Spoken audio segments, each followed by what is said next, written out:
Okay. Hello, everyone. Nice to see you all here today.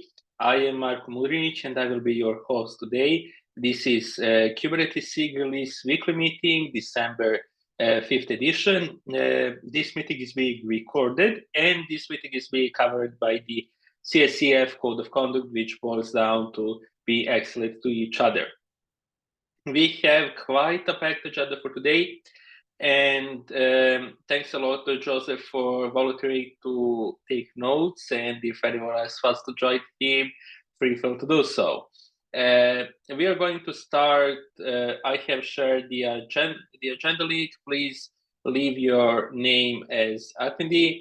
And we are going to start with welcoming any new member or attendees today. So if you're new, feel to say hi and introduce yourself.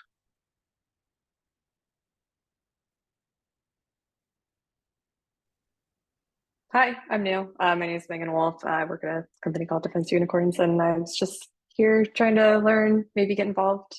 So, hello. Hello and welcome.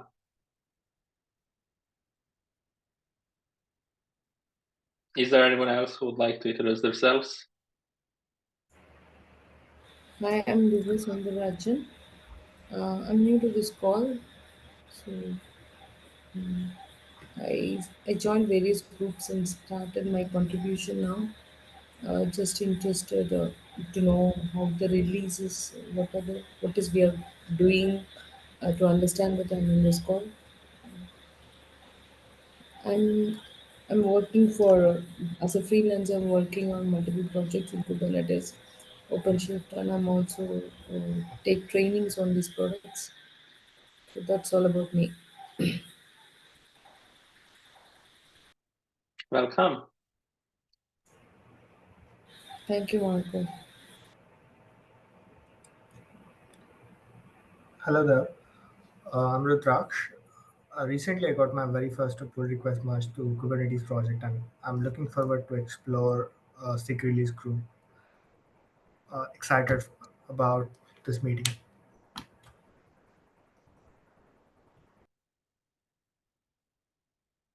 Excited to see you all. Welcome to the meeting. Yeah. Hi. I'm Mario from SIG Infra. I'm here for the discussion regarding the packages. Since we have some new people, could the SIG release leads in this meeting introduce themselves as well so the new people know who the leads are? Yeah, for sure. My name is Adolfo Garcia, or Puerco. I am one of the technical leads with SIG release. I mostly work on the release tooling behind the Kubernetes releases. Sometimes when time allows it, I'll also jump in to help with the releases themselves. I used to hang out in a lot of the release team meetings, but now it's almost impossible for me to attend them. But yeah, that's me. I think Marco, who's like almost one of the leads here, so maybe he should also introduce himself. Yeah, hey everyone. I'm not really a lead, but I'm a release manager, and I am here to help you with everything that you have regarding release management and our release tooling and everything that we maintain. So if you have any questions about that, feel free to reach out to me. And we also have some veterans from the past release teams like Joe and Jim and maybe others if they want to say hi. I'm Joseph Sandoval. I think I'm a SIG release stan. I'm really still a release manager associate. Love hanging out with the group. There's a lot to learn here. I hope that a lot of you who have joined today take some time to stick around and contribute. There's a lot to learn. Yep. And hey, everybody, I'm Jim Angel, also a release manager associate, and always happy to help. And don't be afraid to ask questions in this meeting, interrupt us. Everyone starts somewhere. And so if there's anything we can clarify or we're not setting the proper context, feel free to interject. This meeting is for all of us. So really happy to see some new folks here.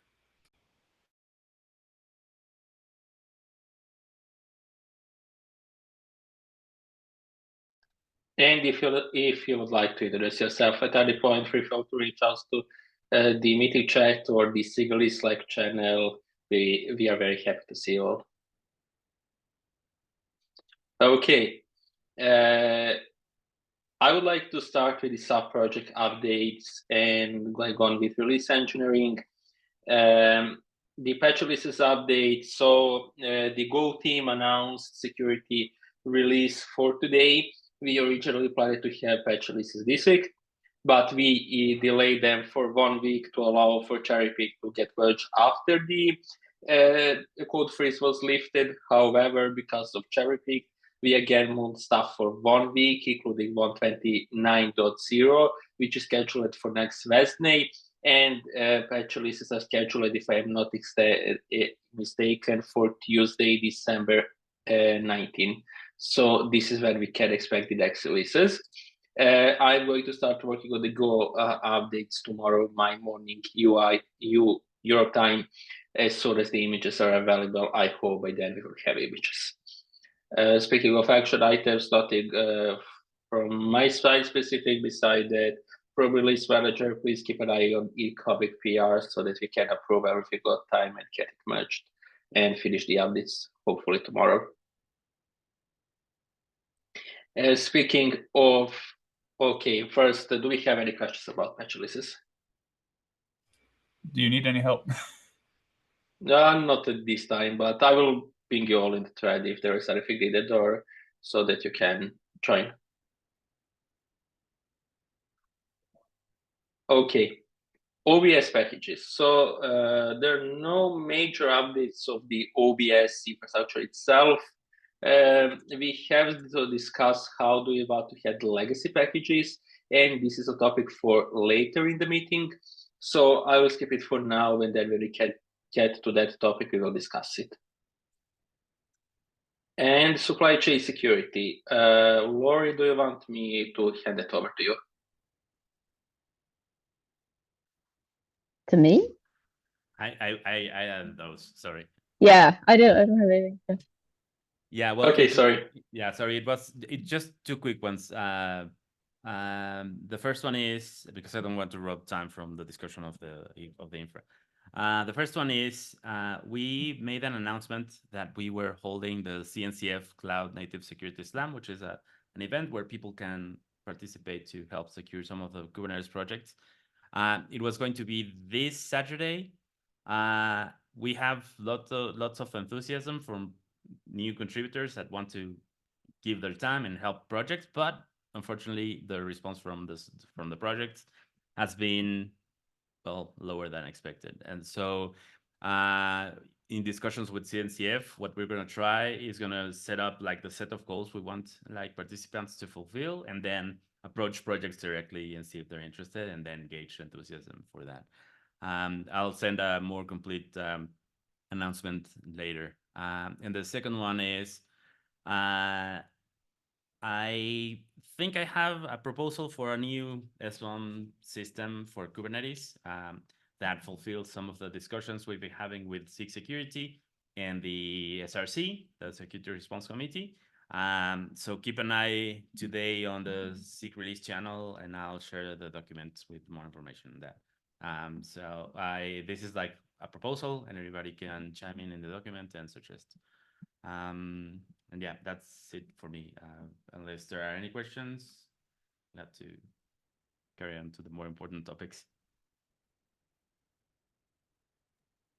Is there any, for the Cloud Native Security Slam, is there any link to info or anything that somebody can reference? Yeah, I'll post some in the agenda and the chat while we move on with the meeting.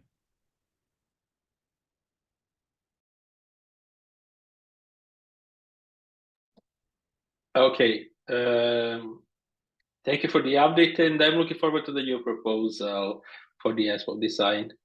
The next topic is the LFX project. So a very quick update on that. The LFX internship has been completed last Thursday. The internship is successful, and we managed to do some stuff. And Nitish will do a quick presentation at the end of this meeting. So to show his experience with LFX and what we did with this project. So yeah, stay tuned for the end of the meeting. And with that, I would like to pass it to the release team.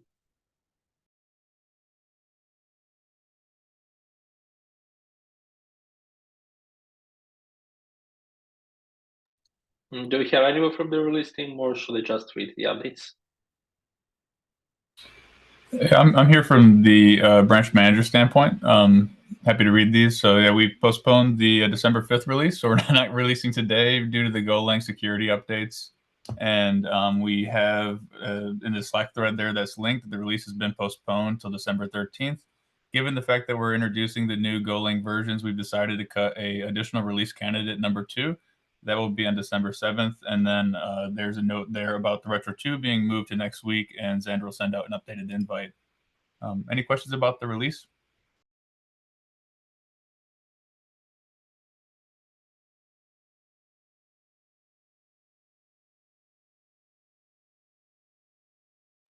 That sounds like a no. And if you have any questions, please feel free to reach out to SIG Release in our Slack channel, and we will be happy to answer your questions. Okay, so we have 2 topics. The first one is from Lori about update of the release road mapping, and the second one is about legacy packages. Because we also have a presentation from Nitish, I propose that we time box topics to 10 minutes. I'm not sure how much Nitish needs, but about 50 minutes for presentation and 10 minutes each topic, if that's okay for everyone. Okay, Yeah, that works for then me. okay, then giving it to Lori for the road mapping session. Great. So we have had a roadmap for some time, and it's posted in SIG release notes. If you go to the Miro that I've linked to in the agenda, you'll be able to see the a roadmap page, and then it will take you directly there for the newcomers who would like to read that. Below the roadmap in the Miro is some work that we've been doing over the last couple of weeks to figure out how to actually get some of our big objectives achieved. So the first one that seems most urgent because it's directly impacting users' experience is related to making our artifact validation more robust. So the goal of this is to really make sure that Kubernetes releases are trustworthy, signed, and verifiable. They already are, but we've had some issues with breaking down in that process, and we want to avoid that. So a centerpiece of this effort involves the image promoter, which is tooling that is intrinsic to the process. And this group has discussed the need for making the image promoter more modular, easier to test, easier to use. So what we've done is in the Miro, you would see, I don't know if you can see where I'm pointing, if we can share it, but basically the current workflow around the image promoter. I'll send a direct link in the chat. I'm just trying to make this thing visible for myself to actually see what I'm doing. I have a tendency to zoom out. Oh, there we go. And now it's gone ahead of me. So here we go.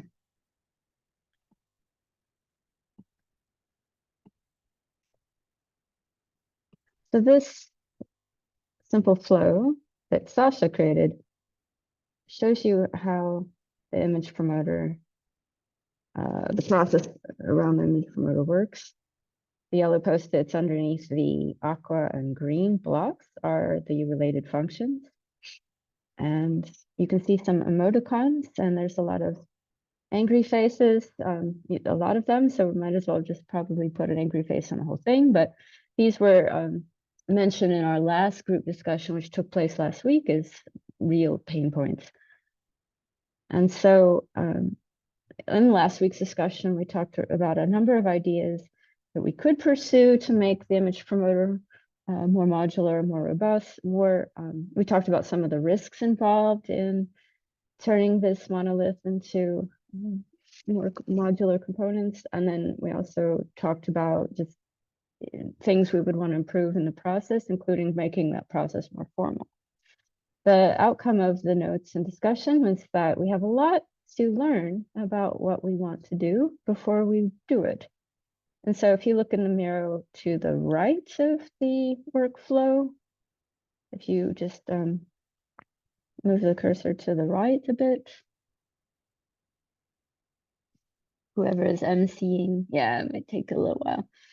So this chart, which is not permanent, it was just a way for me to organize the notes, highlights a bunch of to-dos. And those to-dos are largely spikes, some research and data collection that is time-boxed. We talked about collecting some of this data this week. The data is really measuring how long releases are taking, breaking them down into the steps, and from this data, evaluating where we would actually like to focus our attention and make the release more time efficient and simpler.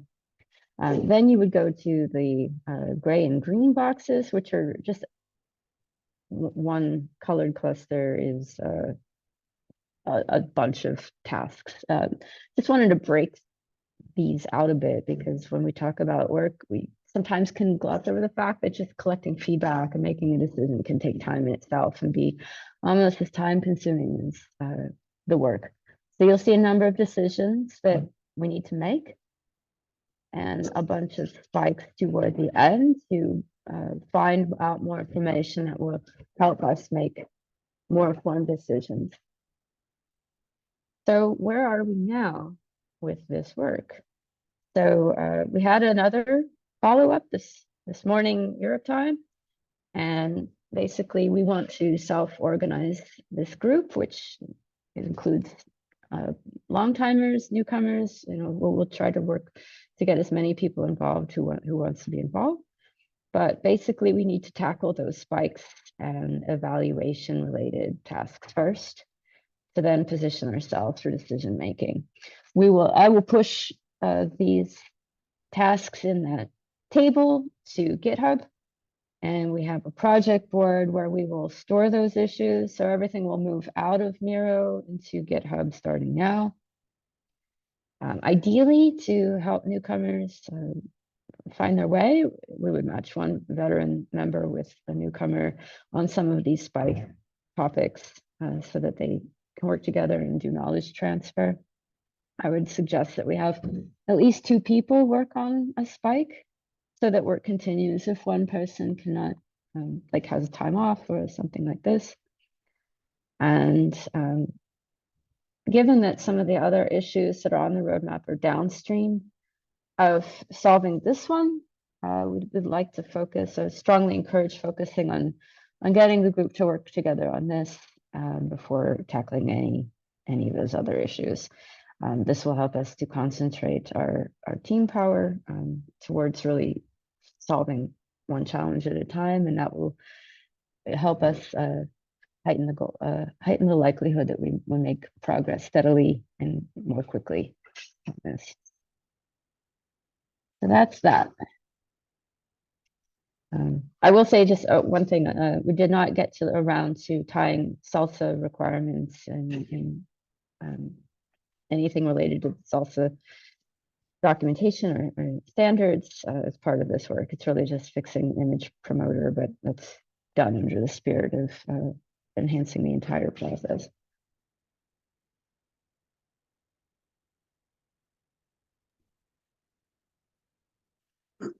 Thank you very much, Laurie, for this update and for helping us with this work. We really appreciate it. Does anyone have questions for Laurie? Yeah, I have some, but some of them really belong in one of these sessions, but at my 5 a.m. they're hard to attend. Yeah. So I guess so.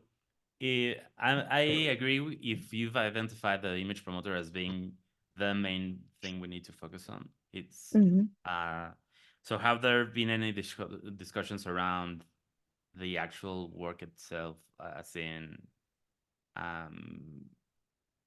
yeah, well, no, I think I'll follow you follow after the meeting with you because this is gonna like open a can of worms, and I want to give time for the discussion. I'll follow up in Slack. I mean, what you see in Miro is what was discussed. If it's not there, we didn't talk about it. Okay.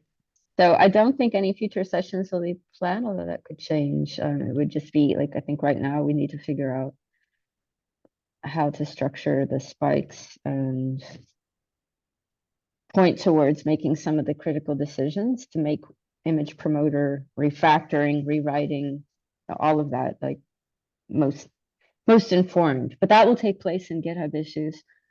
We can have chats in the team channel in Slack, but I would that would be where I would discuss this. Okay, sounds good. So feel free to start a thread in the channel if it's burning concerns that you have. Yeah, it's mostly about alignment with other efforts that we have ongoing, but yeah. Yeah, and I totally support that. But yeah, that was part of the reason why we stuck to pretty much one topic. Okay. Yeah, I think the best is to start a thread, and we can leave a link in the meeting notes so that folks can get back to it. Yeah, Joseph just has a question. Were the sessions recorded? They were. I don't control the recordings, so I think our leads would have the recordings. But yes, there were 2 sessions, by the way, and they were both recorded. Just want to make sure anybody who just wants to get caught up, they can, as well as myself. Yeah, of course. Yeah, I mean, it's protocol, right? But yes, that's why we did it, but I don't have the links. Yeah, I will try to find links along the way if there are the playlist. I see Adolfo is looking as well. Thank you. Yeah, given that we are at the time box that we mentioned, I will go to the next topic. And thus again, thanks a lot, Laurie. Hope that we will be able to move this forward. Yeah. The next topic is, thank you. The next topic is legacy of current package repositories and infrastructure to support them. This was added by Tim. Tim, do you want to go ahead, or should I introduce the topic first? How do you prefer? I think, Marco, you would do a better introduction than me, so please do. Okay, thank you.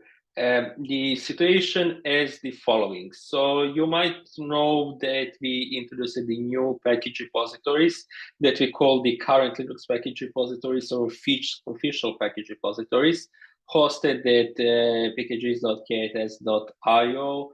And this is where we publish release packages for Kubernetes releases, starting with 124.0 going onwards. And we publish all releases cut after September 13 and only publish it to the new package repositories.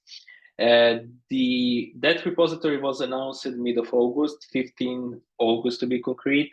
And then by the end of August 31st, we announced the deprecation of legacy package repositories that are hosted by Google and available on apt Kubernetes IO and yum Kubernetes IO, or on some systems packages.cloud.google.com, and that Kubernetes packages in those legacy Google repositories will be removed at some point in the future, perhaps without announcement or for the notice period.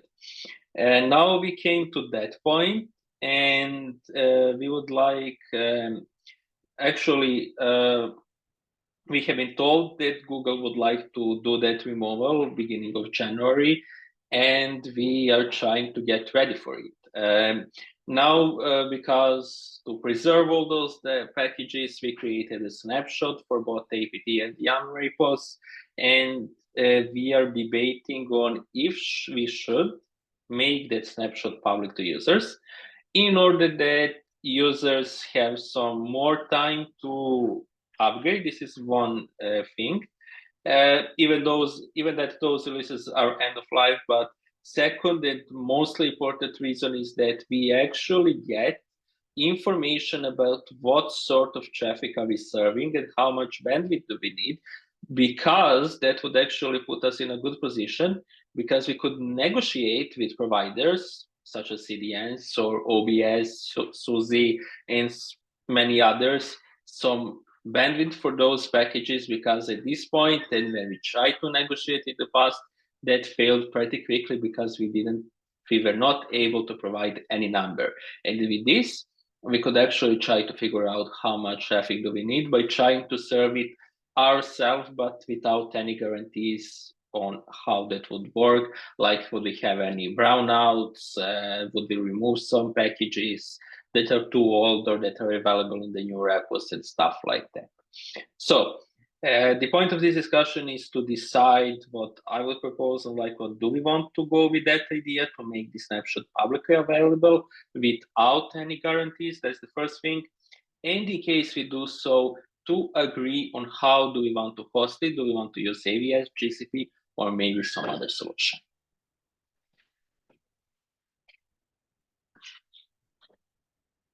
Yeah, Tim, go ahead. So what I want to do, I want to invite people who have questions just to clarify the situation, and hear those clarifying questions before hearing opinions. Does that seem fair? Yeah. Totally. And are there any questions that anything that we want to clarify?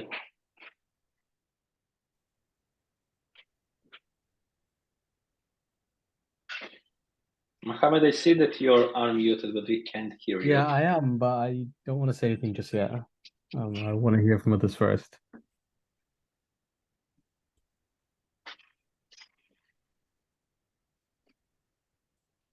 Yeah, looks like we don't have questions, so maybe we should hear about like what folks think about the idea of making the snapshot public. Excuse me.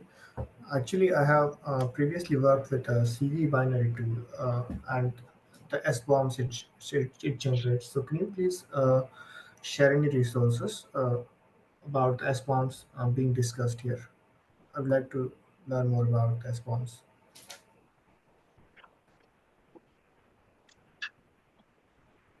Adolfo, do you want to answer that? Yeah, well, yeah, the topic was that we're gonna share the new plan for SBOMs later in the Slack channel, but it's another subject.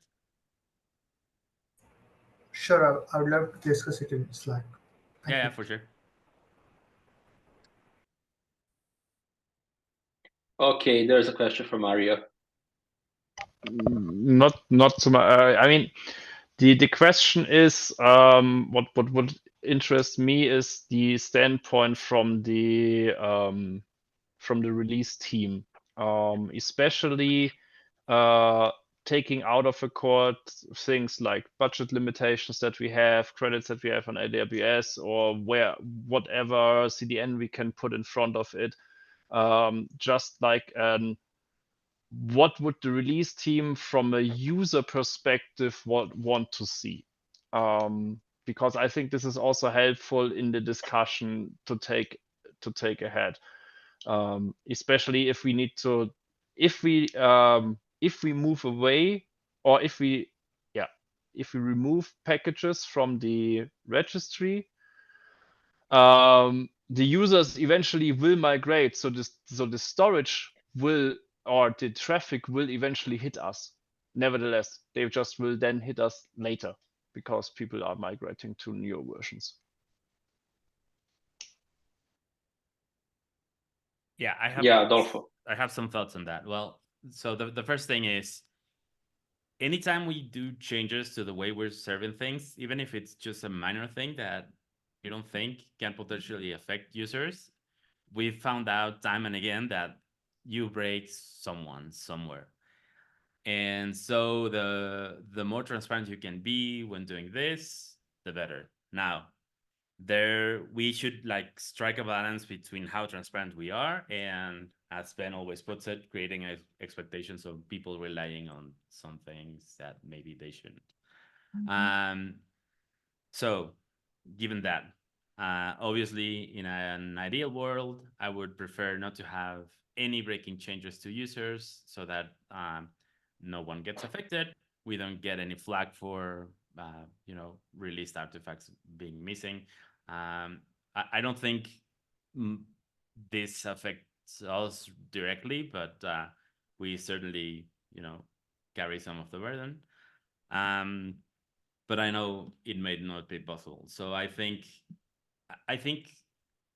we should reach an idea of what's reasonable to be serving, and perhaps starting to consider some things that maybe we need to start phasing out, like older packages, older releases, and maybe not serving everything. And the other concern I have is some of these things need time to phase out, and we just don't have it. And some of the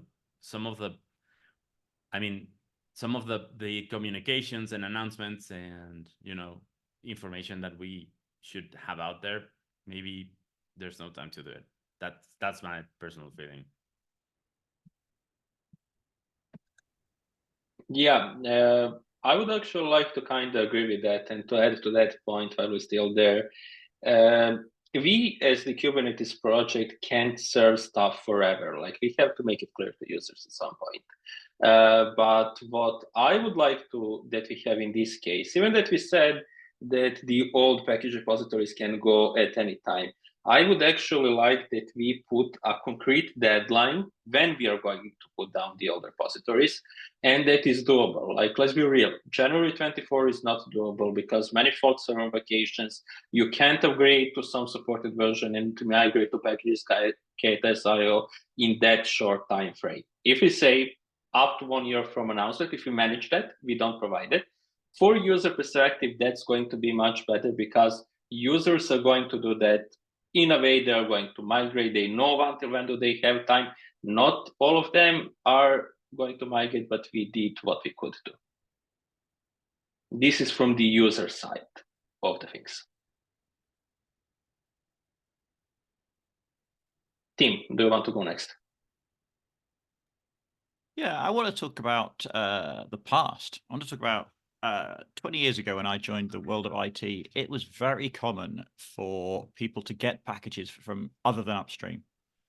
And what's changed is that projects have become richer. So it's not like, this one person from Finland who speaks Swedish is putting some stuff on an FTP server. It's, massive infrastructure. CDNs are now, commercial offering and so on. But we do what, like 20 terabytes a month of packages and some enormous amount of terabytes a month of container images. And we do not have a huge revenue, we charge a very low amount for this open source software, and that's not going to change. Can we, how do we feel about encouraging people to get stuff from mirrors? And how do we think about measures to encourage people to do that? Yeah, I can actually answer that question. So that was the kind of idea with OBS, because the way that OBS works is that they have mirror of servers all around the world, including universities, companies that are donating infrastructure and stuff like that. But that bandwidth that they're giving is kind of limited. Now the issue that we have is that when negotiating with Suzy about that, about using OBS only without using our infrastructure, the roadblocker that we hit along the way was that we were not able to provide a figure of how much bandwidth do we need for the Kubernetes packages. And based on that, to make sure that we don't really put their other packages at risk, because they also host stuff like OpenSUSE, the operating system, and stuff like that, and we could put everything at risk, it was decided along with SIG Release and CK8 Infra that we actually take care of hosting, and they take care of building and signing. Signing was especially a problem. If we could come up with some number, okay, we know that we need that much of bandwidth, we could actually provide that to OBS, and we could have some working space to see, okay, maybe we can split something, you take care of part of the bandwidth, or maybe you can take everything, like on your mirrors, and we cost nothing. And that is an option, but we need to know number, and we at this point don't know it.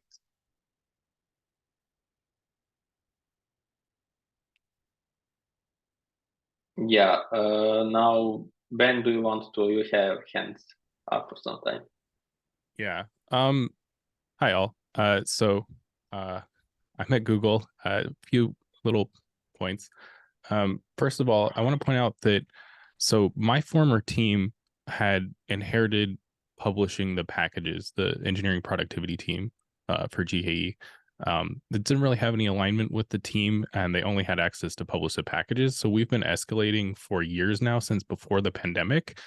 Myself personally, that we can't continue to operate off of this. This is not a product offering. This is something that was set up that honestly was a mistake that has been inherited by another team that has no alignment here, and they're out of their goodwill continuing to publish these, but we have to get off of these.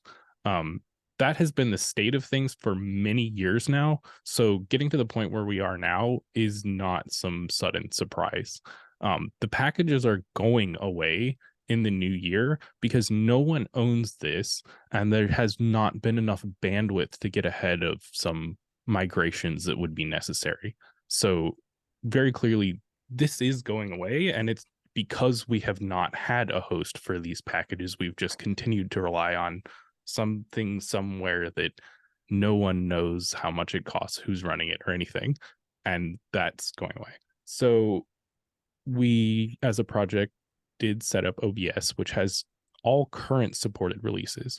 What we're talking about is older packages that are not on supported releases. We don't know how much bandwidth it is because no one has done that analysis. And we do know that our budget, as rich as we are, is actually pretty tight. We spent a lot of time getting the GCP budget down this year, and we have in turn actually hit the AWS budget. As of last week's data, we're burning at $3 million annual run rate. So we're going to need to turn around and reduce costs on Amazon. We have negotiated specifically to have enough bandwidth with some overhead with Fastly for hosting the binaries, but we haven't done a similar thing for packages yet. We don't necessarily have the resources available yet. I think that we need to be looking at how we can host the OBS packages sustainably and make sure that we can handle that. I don't think that we actually have a plan or prepared to redirect the old ones. We also really need to be messaging to people that a breakage is coming and that they should back up the packages, upgrade to new versions, or any of the options already available to them, because our docs were having people install through the Google endpoint directly for Yum, at least. And it's pretty easy to find lots of examples of that on the internet where they weren't going through a project control alias, and we can't do anything about that at this point. So we currently have a banner on the website that's reminding them that we'd already announced this deprecation and that there is a more concrete deadline coming now for the packages going away. Yeah, thank you very much for the context. Mohammed, would you like to go next? You have hand up. Yeah, I just want to add a few things to that, right? So as Ben said, the AWS budget is pretty much fully occupied. So I'm wondering, the main concern is no one really knows how big that is, what it looks like. We might be lucky it doesn't cost much, but we're going to find that after we do the engineering work, enable the redirect, and then we might get lucky it doesn't cost as much, or it could be entirely a different figure than we expected, right? And it blows a fat hole in our budget and causes other problems. So back to the point Adolfo said earlier, right? It's a breaking change, however you look at it. So we might get lucky, we might not get lucky. So as a project, do we think that's worth it, right? Even if we had infinite budget, which we don't. I would just say if we had infinite budget, I think we should need to pay our contributors more. Yeah, but when I say infinite budget, I'm saying more budget than we need, right? I mean, right now we don't, but if we did, would that still be a risk worth taking?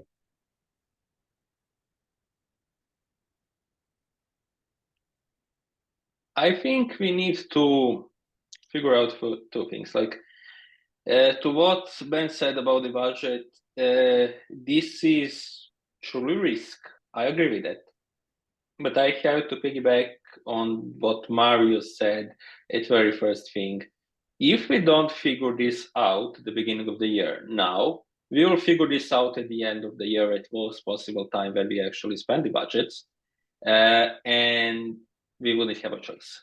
So if we figure that out now, we can actually once for all time know what to expect. We can take action, because at this point, even if we see that redirect is too much money, we can cut it. We don't provide any guarantees. We say, sorry, we overestimated ourselves, we can't actually host it, goodbye, and turn off the light. But when that traffic hits the new repositories, there's not cutting off the light. We have to deal with it by finding more money, and we all know that's hardly possible. That's a false dichotomy. There's no version where all of the traffic has shifted by the end of the year. Plenty of people just won't change, or they'll have their own copies of old packages or whatever. There's other ways to find out how much traffic we're talking about. And the other problem is blowing money at the beginning of the year actually is much worse. Towards the end of the year, we know how close we are to the budget, and we've had time to keep under it. We already need to I'm already putting on the agenda for Kate's Infra at our next meeting that we need to be looking at reducing costs so we don't repeat what happened with GCP, where we enter the year spending really high and have to start pulling aggressive measures to cut down costs, and are struggling because we've already spent part of the year running above run rate. So it's no longer acceptable just to hit an acceptable run rate. We have to go below an acceptable annual run rate to make up for being high at the beginning of the year. We right now need to cut infra costs, and we have a lot of other things. We've got requests for CI from KubeSpray that we're talking to right now. We still have CI to migrate out of google.com, and we still have the DL bucket behind Fastly to move out of google.com.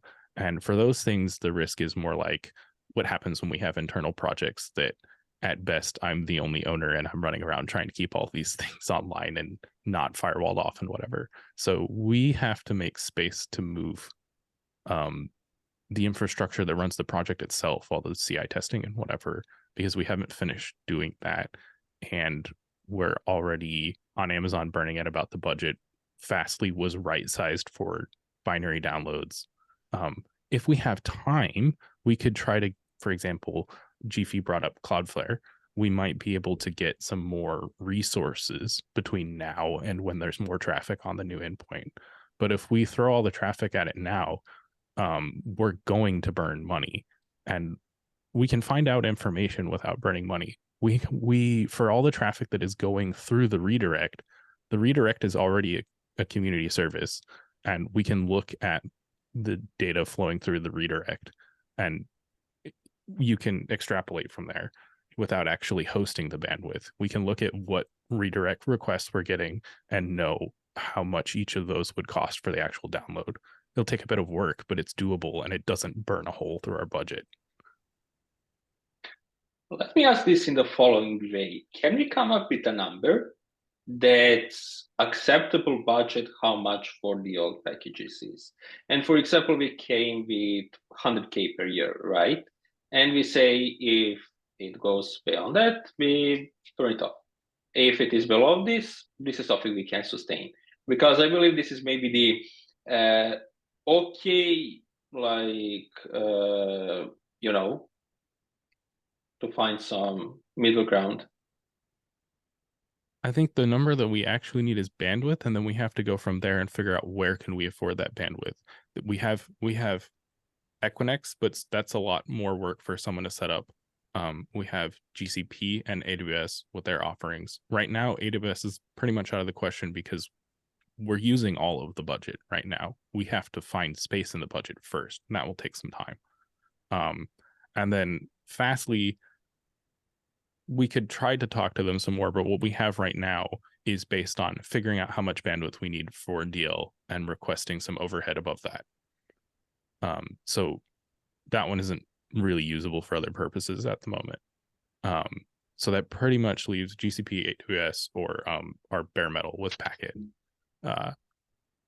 Those don't, like, bandwidth doesn't cost the same depending on how you host it. So what we actually need to know is how much bandwidth are we reasonably talking about, which also requires more than a point in time sample. With all the hosts we have so far, there are very cyclical patterns in the bandwidth usage. So you have to actually observe some data over time.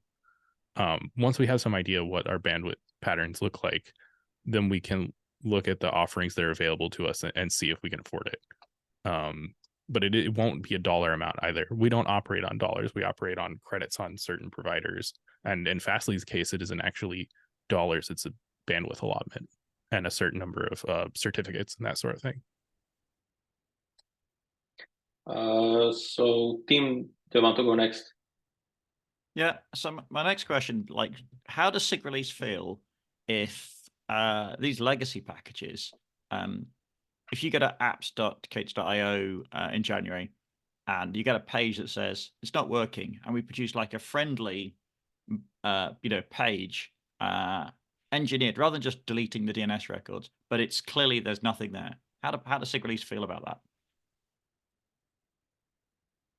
I think that is an option if we don't manage to came to idea for redirect, like that we create a page that's going to clearly explain what users that are affected can do. And that would include, for example, how to, upgrade your cluster, because this is the biggest risk, right? Upgrading the cluster. How to upgrade the cluster if you don't have packages any longer, which might be trickier, right? Because people, especially if they don't, because if you go to internet and find any instruction, they will be based on the packages and you can't use that. So we will have to write new instructions that are going to explain how to upgrade or how to do something when you don't have packages. Like you would have to use binaries, for example. Users can maintain their own copy of the packages if they're using old releases. They just need to know ahead of time that they need to take those copies before it goes down. We are way too late for that. Way too late. Yeah, it's like the thing about observing bandwidth. We don't have time, right, to do that. So what's the alternative there? Well, we can actually serve it if we copy the infrastructure that we have for the new repo, and we can do that. We can set up the legacy packages like very quickly. But I mean, do you think that the days over Christmas are going to be like a representative sample? Well, yeah. No. What we've seen in the past with other hosts is actually holidays tend to have less traffic because people pre-allocate their clusters.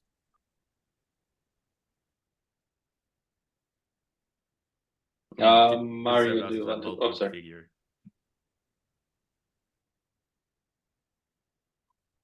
I mean, yeah, Mario, do you want to go? Yeah.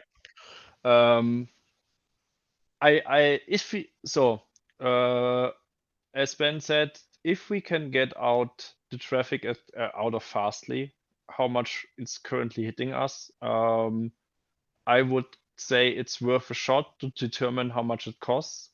And then maybe it is the time to do some strict cuts. I mean, we know that we have some jobs at AWS that burn a lot of money and that are running at a very frequent mode. And after the release is out, maybe it is a good idea to either move the 5K node test back to GCP for some weeks, or to stop it, to get some budget that we are currently burning in AWS free. And this is something that could be done fast, as far as I know.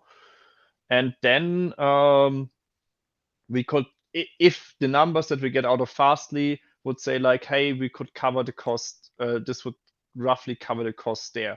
And then we could basically extend our notification period to the users for at least like a month or something like this.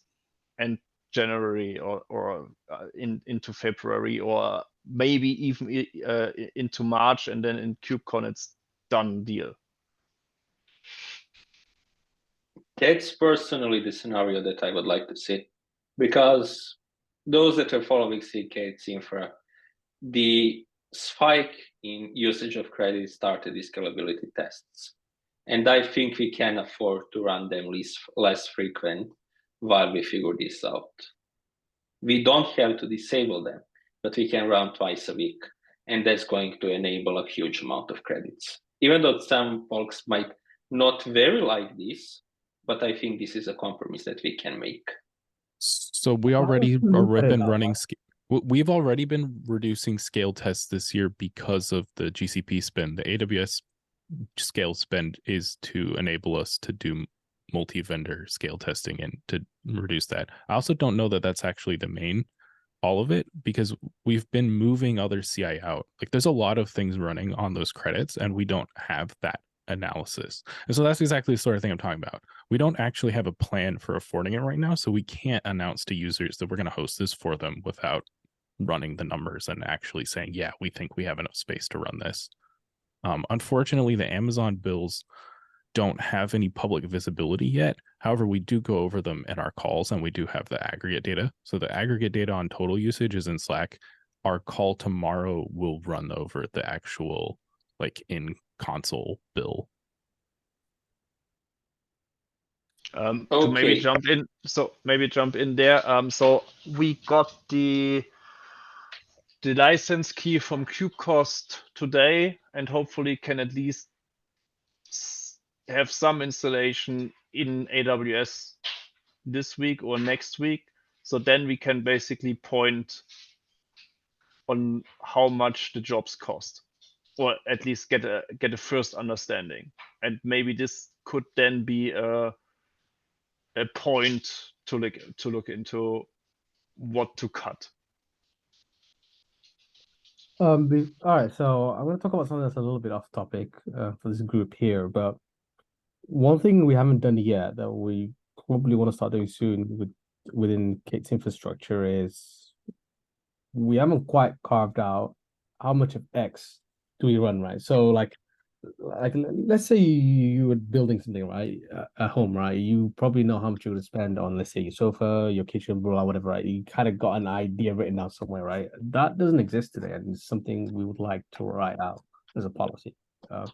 How much we think out of our allocated budget do we want to spend doing X, Y, Z? The other thing we haven't done that we are planning on doing soon is right now we're paying on-demand rates, which isn't cool because we have a good idea of how much things we want to run in the cloud. So we do need to do a fair amount of cost optimization that we want to plan and start doing soon. But once we've done all that work, some of the icky conversations related to this work should get resolved and we should have better answers to share.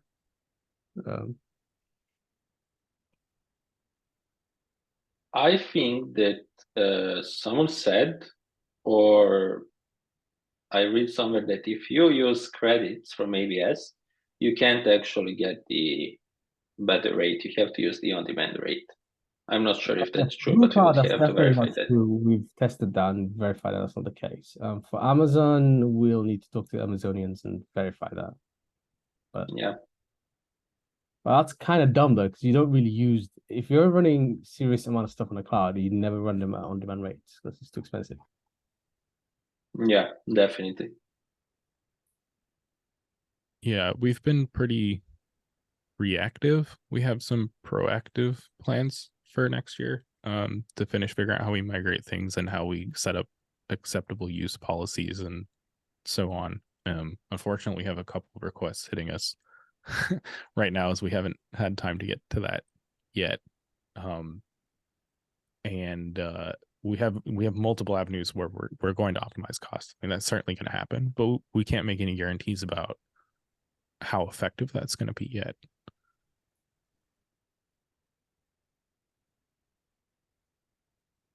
Yeah, we have 3 minutes left. Actually, we are a bit over time, but I think we should be wrapping up that discussion. And maybe as an action item, next time, actually not next time, but tomorrow, at the CKHC for meeting, we could go through the AWS accounts, like the billing report, and see what we have, and try to discuss if we can like optimize something to create space, and based on that, discuss if there's any potential for this, that we make it work.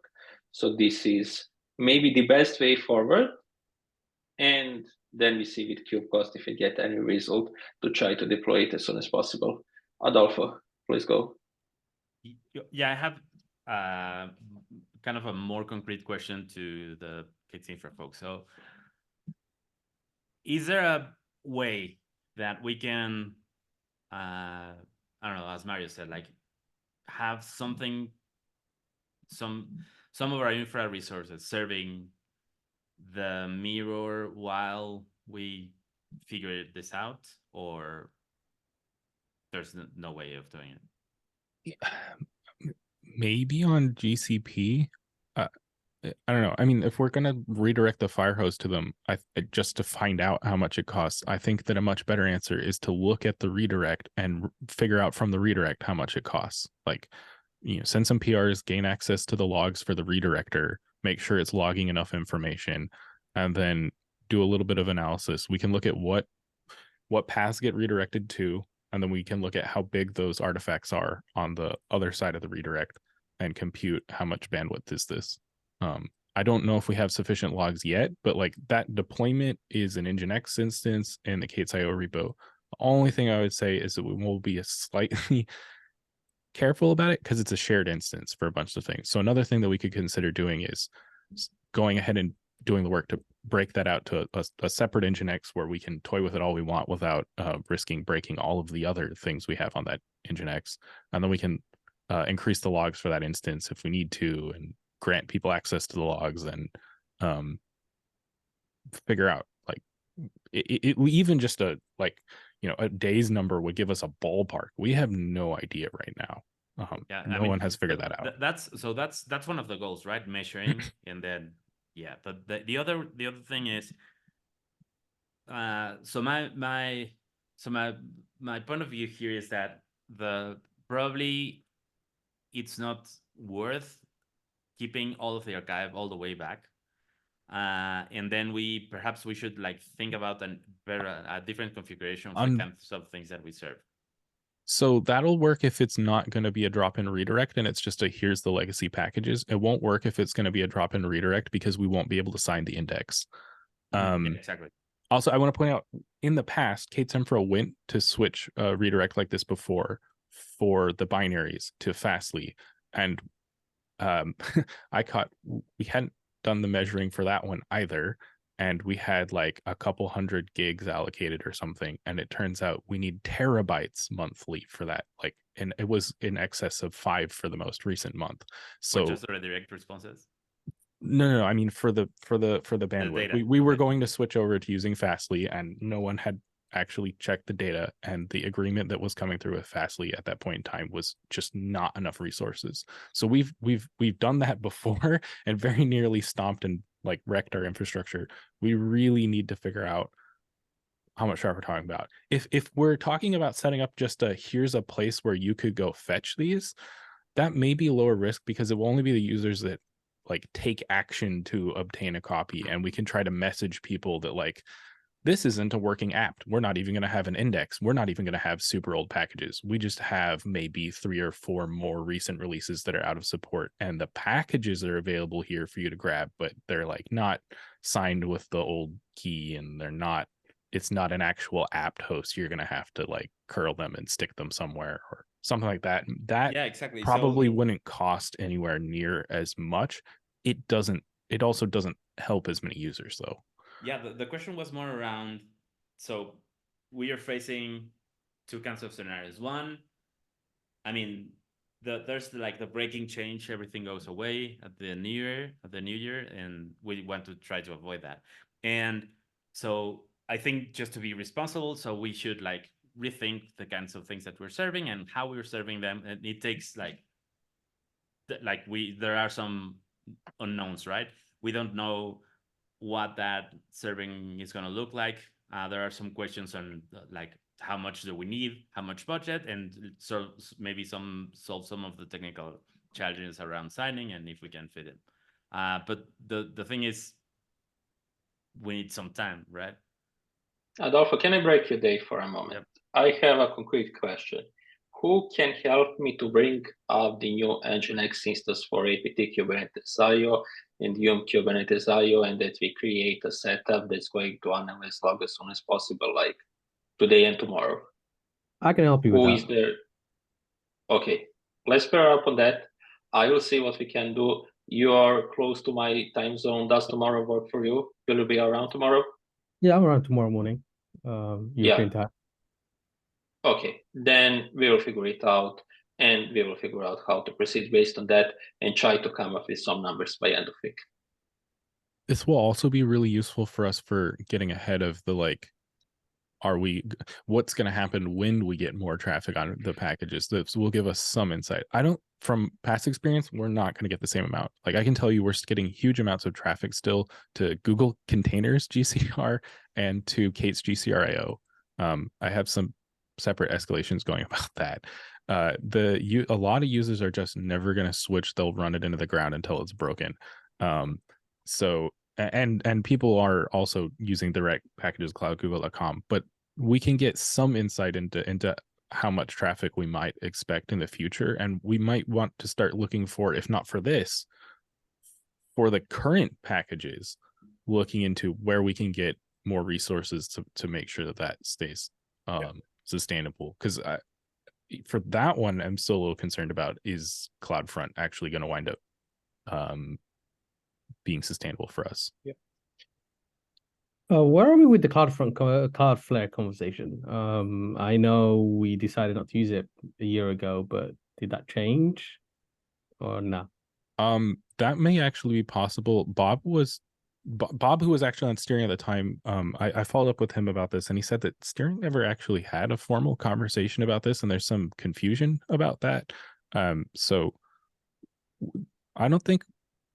I think that just fell apart, and there's room to revisit getting a deal with them, and they have some with the CNCF for other uses currently. We probably should do that, and then kick this can down the road. Yeah, I think that if we could get, I'm not sure what deal we'll get, but if we could get some kind of R2 agreement, that could make a lot of these things easier. I'm not sure who needs to start that conversation. I think we can, as the infra leads, start talking to GP over at CNCF and just an FYI to steering, which I can also do. If I recall correctly, Arno had access to an account where they were demoing the stuff. We just didn't proceed with it. So I think the legwork was already done. Yeah, but we need to get conversations going in, because they're still going to need to make an actual agreement with the CNCF. And so typically what we have, right, is that we get an agreement with the CNCF that actually states they're going to provide X amount of things and whatever, I don't know, co-marketing or whatever needs to happen in support of that. And then the CNCF hands it off to Kubernetes, which is nominally steering, and SIG Kate's Infra is the org that manages those things for the project. So pretty much that, we need to make sure there's an agreement with the CNCF, and then the CNCF will make sure that the project has access to the accounts. All right, sounds good. I'll leave it with you since you're wearing both hats. Yeah, I think we can talk to GP and the steering and sort this out.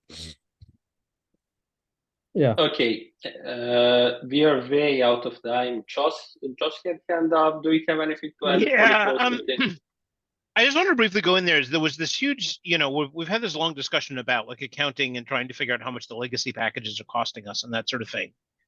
I just wanted to put in there as a perspective my perspective on this is headroom is always good, and therefore we should just make the decision to phase out the legacy packages, and the only discussion should be how fast can we do that.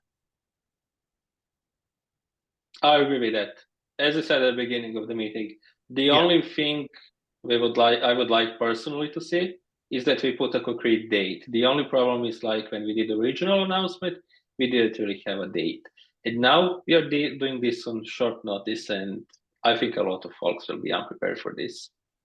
So ideally, as also Adolfo said, this is a breaking change, and we should try to make some more time for users. But let's see how doable is that. we did urge users to switch as soon as they could and announce that back in August. So it isn't exactly that short of a notice. What's a short notice is us underscoring that, like, no, this is really happening.